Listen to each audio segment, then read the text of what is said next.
All right, guys, just to carry on with the rational function notes. If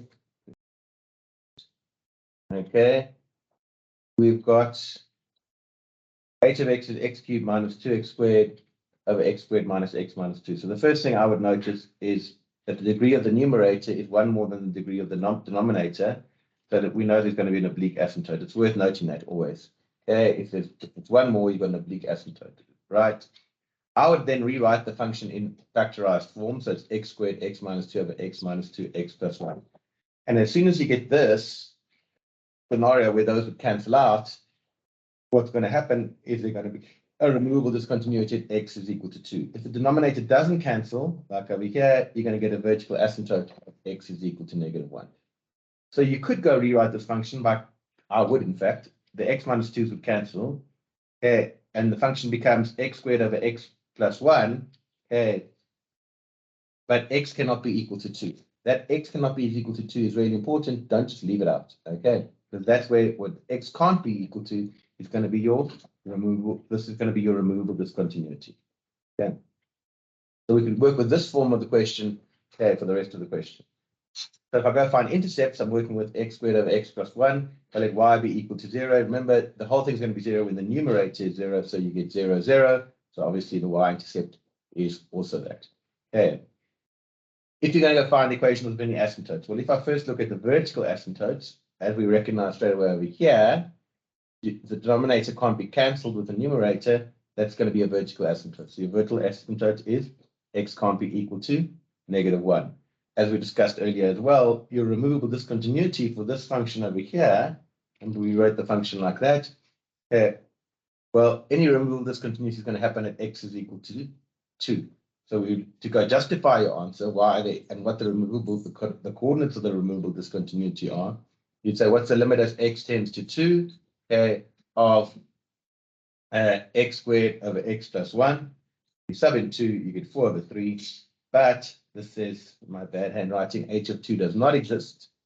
Okay, so you get a removable discontinuity at 2, 4 over 3. Okay, that's the coordinates of where you're going to plot it. Okay. Your oblique asymptote, we recognize it's going to be oblique, not horizontal, okay, because the degree of the numerator was 1 more. Okay, if we're trying to find the horizontal asymptote, remember we just find the limit of x tends to infinity of the original. And horizontal asymptote is going to happen when the degrees are the same, or when the degree of the denominator is bigger than the degree of the numerator. But for oblique asymptotes, you've got to show this process over here. But so we know it's going to be oblique. Okay, remember the quotient, the answer after you've divided is going to be the equation of the oblique asymptote. And the way I do the division, there are other ways you can do the division, is I force x plus 1 into the numerator, okay, and then I balance. So you had x squared. To get back to x squared, well, you've got x squared, you've unbalanced it with x. So to rebalance this, you've got to take away -x, right? Then that cancels to leave you with just this x over here. So you're left with that x, and you're left with still with this remainder of -x over x plus 1. That's that x over there. The degrees are the same, so you have to divide again. Okay, and again, we force x plus 1 into the numerator. The numerator has to become -x. So to get -x, we put a -1 outside. That gives us -x. X times 1 is -1, so we've unbalanced it with -1. To balance it, I've got to add the 1. Okay, now those x plus 1s will cancel, and you're left with this x minus 1 over here, and you've got the 1 over the x plus 1 over there. Okay, and as soon as the degree of the numerator is less than the degree of the denominator, we stop dividing. Okay, so my oblique asymptote is the quotient, so the oblique asymptote is y is equal to x minus 1. So we said initially we could work with the form of the equation x squared over x plus 1, which is x is equal to -2. Even simpler will be to work with this equation now, because we've shown that h of x is equal to x minus 1 plus 1 over x plus 1. That's going to be the easiest form of h of x. We should also have x cannot be equal to 2 as part of that. That's going to be the easiest form of h of x to work with when we're going to go find the coordinates of the stationary points. It's going to be much easier, as you'll see, than working with the original. Yeah. All right. So now I said go find the coordinates of any stationary points of h that exist. Okay, well, the easiest format, as I said, to work with is h of x is equal to x minus 1 plus 1 over x plus 1. Okay, I would use that method. just easier to work with. When does the stationary point occur? When h dash x is equal to 0. Okay, so the derivative is going to be x minus, so I'm looking for the derivative of x minus 1. We could have used the quotient rule. I'm going to use, get it in that format, plus we've got 1 over x plus 1 as x plus 1 to the negative 1. The derivative of x is 1, the derivative of negative 1 is 0, so that disappears. Okay, now I'm going to use the chain rule here, so it becomes negative x plus 1 to the negative 2. The derivative of x is just 1. Okay, so now I've got to solve that equation over there.